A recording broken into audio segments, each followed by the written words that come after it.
진짜 우리 인간사 세옹지마라고 캐나다가 잠수함 사업을 한국 대신 독일에게 주는 발표가 있은 바로 그 다음날에 미국에서 엄청난 발표가 나왔습니다. 이번 캐나다 잠수권은 고작 60조 원짜리 사업이었지만 그 바로 다음날 갑자기 미국에서 무려 1600조 원짜리 사업으로 연락이 온 것입니다. 일단 그 킹받는 캐나다 잠수함권을 잠깐 돌아보자면 이게 낙심하신 분들도 꽤 계시는 것 같은데 사실 그건 우리가 선정이 안 된 것이 하늘에 계신 당군 할아버지가 우리를 도우신 겁니다. 왜냐하면 이게 그 사업 덩치도 60조 원이나 되어서 큰 돈이 걸린 것이라 중요한 것이기도 했지만 우리에겐 무엇보다 우리 잠수함이 세계 시장에서 커다란 계약을 따내는 모습을 보여줌으로써 즉 이제 마이너 리그에서 메이저 리그 구단과 초대형 계약을 따내는 모습을 통해 얼마 전 우리 K9과 K2가 폴란드와의 그 22조 원짜리 계약을 맺는 것을 통해 단숨에 세계 최고의 A급 무기로 인정을 받게 된 것처럼 이번에도 잠수함으로 그런 효과를 노린 것이었는데 대신 우리나라가 그걸 간절히 원하고 있다는 걸 너무도 잘 알고 있던 캐나다가 가격부터 모든 조건을 너무 심하게 후려치는 바람에 만약 이걸 실제로 우리가 사업을 따내서 진행을 하게 되었다면 앞에서는 남고 뒤에서는 엄청나게 손해를 보는 그런 상황이 될 뻔한 어찌 보면 조금 아찔한 상황이었습니다.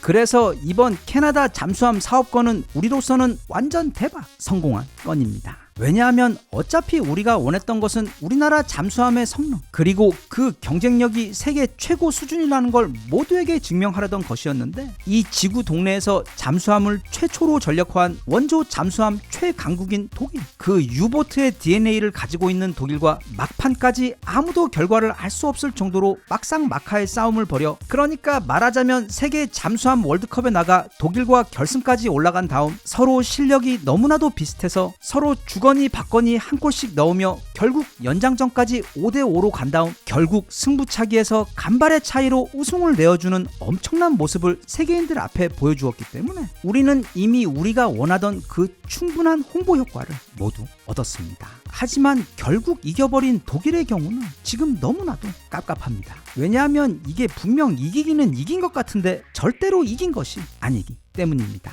이번 캐나다 수주권을 앞두고 일부에서는 어차피 나토 동호회에서 계속 활동을 해야 하는 캐나다 입장에서는 잠수함 성능의 미세한 우열과는 별개로 어차피 독일로 결정을 했어야 했는데 대신 독일로부터 더 싼 값에 그리고 더 많은 조건들을 뽑아내기 위해 거의 모든 면에서 경쟁하기 너무도 어려운 상대인 우리 한국과 1대1 죽음의 승부로 몰아넣어 독일로 하여금 정말 원가 이하의 말도 안 되는 가격 그리고 계속 뭘 새로운 조건을 제안하는 한국을 이기기 위해 독일도 계속 엄청나게 많은 세부 조건들을 캐나다에게 제안하도록 하기 위해 한국을 들러리 세워 캐나다가 이렇게 틀을 짰다고들 말했는데 그런데 솔직히 그게 거의 사실인 것으로 드러났고 또 그래서 지금 안타깝게도 이 사업 경쟁에서 이겨버린 독일은 앞으로 사실상 손해뿐인 이 잠수함 사업을 울며 겨자 먹기로 이행해야 하는 것만 남았기 때문입니다. 이건 마치 어떤 경매에서 이 잠수함 사업권에 대해 예상 낙찰가가 100억 원이었는데 꼭 낙찰받고 싶었던 한국이 자꾸 200억 원, 300억 원 부르고 그래서 독일도 울면서 어쩔 수 없이 300억 원, 400억 원 불렀다가 마지막에 한국이 500억 원을 부르니까 독일이 510억 원을 부르고 나니까 갑자기 한국이 더 이상 호가를 부르지 않아서 독일이 100억 원짜리 사업을 510억 원에 낙찰받아 떠안게 된 상황이나 마찬가지이기 때문에 이건 우리 입장에서는 큰 돈 들이지 않고 원하는 모든 효과를 다 누리게 된 너무도 성공적인 이벤트 반대로 독일에게는 이제부터 고생길이 시작인 너무도 우울한 껍데기뿐인 승리일 뿐입니다. 그래서 우리는 이 캐나다 건에 대해서는 눈꼽만큼도 아쉬워할 게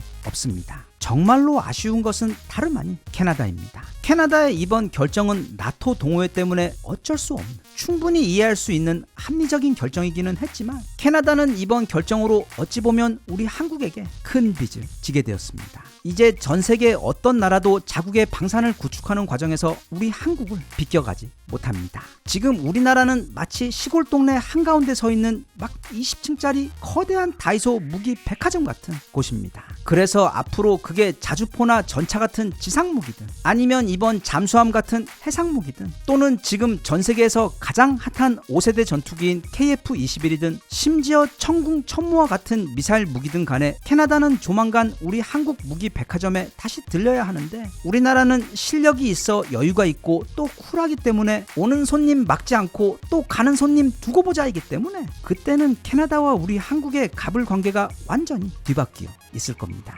그런데 이 캐나다 사업권 발표가 있은 지 불과 24시간, 즉 단 하루 만에 미국에서 엄청난 소식이 전해졌습니다. 바로 지금 미국이 준비하고 있는 무려 1600조 원짜리 사업을 우리 한국이 맡아줄 수 있냐는 미국 정부의 공식 연락이 우리에게 온 것입니다. 미국이 이런 엄청난 발표를 캐나다 발표가 있은 바로 그 다음 날에 한 것이 어찌 보면 굉장히 공교로우면서도 다분히 의도적이었다고 보이는 것이 다들 알다시피 지금 미국과 캐나다의 관계는 그냥 조용히 잘 살고 있던 윗집 캐나다한테 얼마 전 아랫집 미국이 뜬금없이 조롱하고 도발하면서 둘은 최근 서로 엄청나게 싸운 후 그 북미 아파트 윗집 아랫집에 살고 있는 사이 나쁜 이웃과도 같습니다. 뭐 분단 상태인 우리도 북한과 비슷하지만 대신 우리의 경우 그런 사이 나쁜 이웃 관계가 아니라 70년째 각방 쓰며 서로 말도 안 하고 지내다가 이따금 한 번씩 서로에게 포도 쏘고 하는 부부 같은 사이입니다. 아무튼 지금 그렇게 캐나다와 미국은 서로와 완전히 등을 진 상태인데 그래서 이번 잠수함 결정도 이제는 캐나다가 미국과의 관계를 멀리하고 내 적의 적은 나의 친구라고 마찬가지로 최근 미국과 관계가 틀어져 버린 나토와 더 가깝게 지내기 위해 나토 동호회 방장인 독일의 손을 들어준 이유가 큽니다.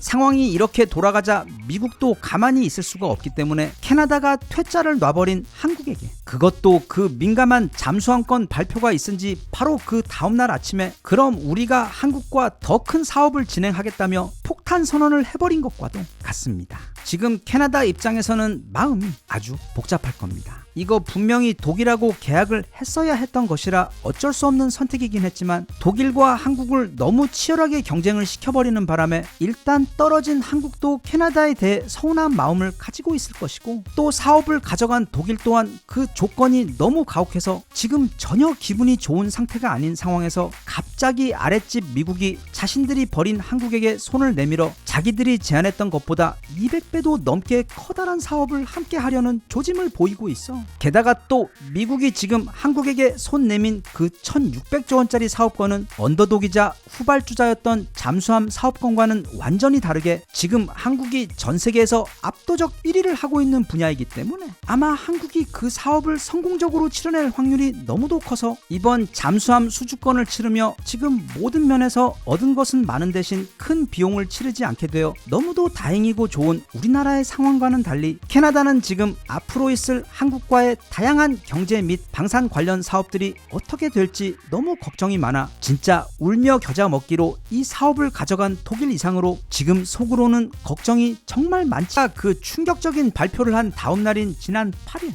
미국 국방부와 해군으로부터 한국으로 한 통의 정부 공식 문서가 도착했습니다. 바로 미국의 군함들과 대형 급유함들을 한국이 만들어줄 수 있느냐는 사전 정보를 요청하는 문서였습니다. 이게 엄청난 사건인 것이 이렇게 미국 측에서 우리나라에게 함정 제조와 관련하여 정부 차원에서 공식적으로 연락을 취한 것이 이번이 사상 처음 있는 일이기 때문입니다. 그리고 현재 우리 현대와 한화는 즉시 미국의 요청에 회신을 보내놓은 상태입니다. 통상적으로 미국 정부에서 이런 대규모 사업권에 대해 계약을 진행할 때는 보통 3단계로 진행됩니다. 먼저 사업 가능 여부를 묻는 RFI를 보내고 만약 상대가 이거 우리가 만들 수 있겠는데? 하고 회신이 온다면 그렇게 회신이 온 곳들을 대상으로 다시 한번 RFP 즉 입찰 제안 요청을 보내게 되는데 그런 다음 앞서 본 캐나다 건처럼 공개 입찰을 통해 최종 사업자가 선정되는 방식입니다. 그런데 현재 알려진 것으로는 미국이 이번에 이 RFI를 보낸 곳이 한국 단 한 곳뿐이고 또 설령 추가로 다른 곳에도 문의를 한다고 하더라도 전혀 걱정할 게 없는 게 지금 전 세계에서 미국이 요구하는 수준과 규모의 군함을 건조해 조달할 수 있는 곳은 사실상 우리나라 딱 한 곳밖에 없기 때문입니다.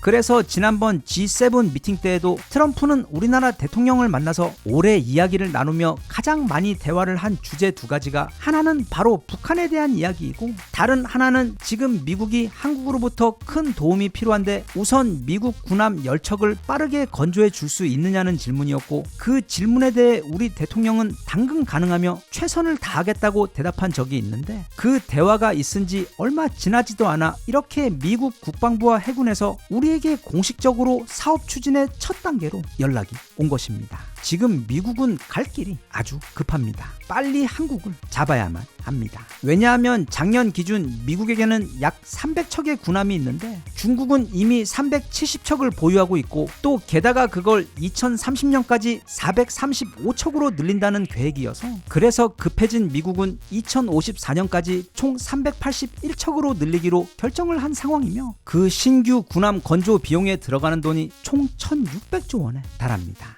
하지만 현재 미국에서는 그걸 자체적으로 건조할 만한 역량이 없기 때문에 누군가는 그 1600조 원에 달하는 건조 사업의 대부분을 가져갈 수밖에 없는데 다들 알다시피 지금 전 세계 선박 건조 최고 중 최고는 바로 우리나라 대한민국입니다. 한국의 조선 산업은 일단 미국이 필요로 하는 가장 만들기 어려운 최첨단 선박들을 만드는 데 필요한 최고의 기술력을 가지고 있는 것에 더해 가장 압도적인 가격 경쟁력도 가지고 있는 것은 물론 무엇보다 이 세상 그 누구도 우리보다 더 빨리 배를 만들어 납품할 수 있는 곳은 없기 때문에 물론 우리도 이 사업을 우리가 가져오면 너무 좋아 탐이 나는 것도 맞지만 사실 지금 갈 길 너무 바쁜 현재 미국의 입장에서도 보면 만약 우리가 이 사업을 받지 않는다면 지금 미국이 계획하고 있는 그 군함 건조 속도를 달성할 방법이 없어 결국 10년 후 그리고 이후로도 계속 중국 해군에게 점점 더 밀릴 수밖에 없는 상황이라 사실 지금 더 마음이 급한 건 우리보다 미국이며 아마 중국에서는 제발 한국이 저 사업을 받지 않게 되기를 간절하게 바라고 있지 않을까 어렵지 않게 예상됩니다. 겉으로 볼 땐 탈락이었지만 사실 얻을 것 다 얻어낸 고마운 기회였던 이번 캐나다 잠수함 건은 빨리 잊고 이제부터는 이 1600조 원짜리 미국 군함 사업에 집중해서 캐나다의 잠수함을 건조해주는 것과는 비교도 되지 않는 무려 미 해군이 쓸 미래 군함들을 건조해주는 국가라는 전무후무한 타이틀을 우리가 꼭 거머쥐게 되어서 나중에 군함 때문에 다시 연락 온 캐나다 고객님에게도 그때는 군함 한 대당 5만 조 원씩 바꿔서 팔게 되는 날이 빨리 찾아왔으면 좋겠습니다.